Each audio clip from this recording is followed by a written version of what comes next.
I woke up on Saturday morning. I was just gonna get ready for church. I started looking at some messages.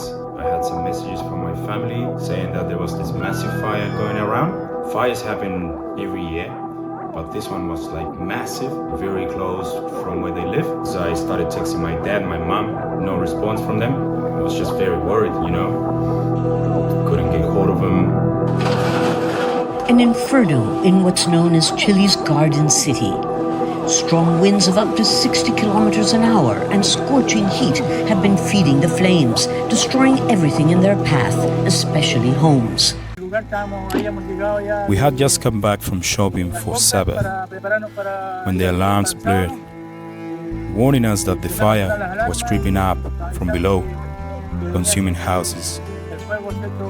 We left with whatever we had and found ourselves stuck in the middle of town, unable to move because of the chaos on the main street.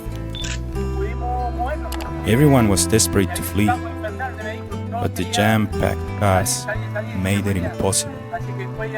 Feeling the heat of the flames getting closer, my wife urgently tapped on my window, telling me to leave the car and run. So we left the car there and dashed to find a safe place to hide. It was terrifying. When the fire had calmed down a bit, I went back to where the car was parked. It was heartbreaking sight. The fire had completely destroyed it. With a heavy heart, my wife and I went our separate ways. She went to safety while I tried to reach our home to save our little dogs, despite the fire all around us. It was an incredibly stressful time. I was very scared when Vicente left me and we got separated. I continued walking along the path uphill from our house with someone I just met. We soaked a blanket, which I then covered and wrapped myself with because the air was so thick, it was so hard to breathe. There were balls of fire falling everywhere. They were about the size of my hand. They fell so close to us and the hot wind was terrible. So from there, I turned around and continued walking up the street. Vicente went back to check on the pets, and I looked over the hill. When I turned around, I saw my house on fire on the second floor. Looking around, all I could see was flames. I called out to Vicente, shouting, "Vichy, come back. Why did you leave? You shouldn't have gone to see the dogs." But we both love our dogs so much. So he returned. I tried, but I couldn't. I couldn't get the dogs out from where they were, and unfortunately, they died. How many puppies died?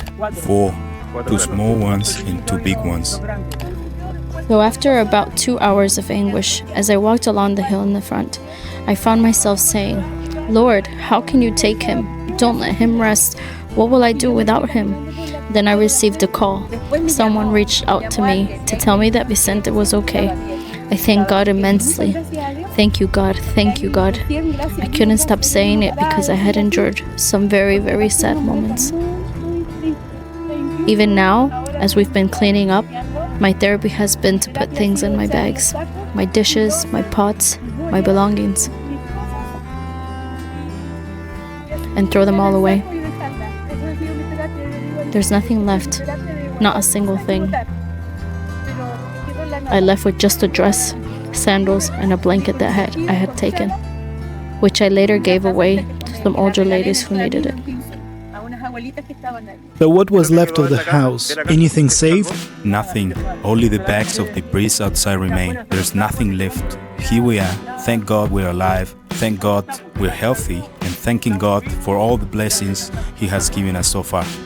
We are very grateful to you, especially from this distant country so far away. We thank you for all you are doing for us.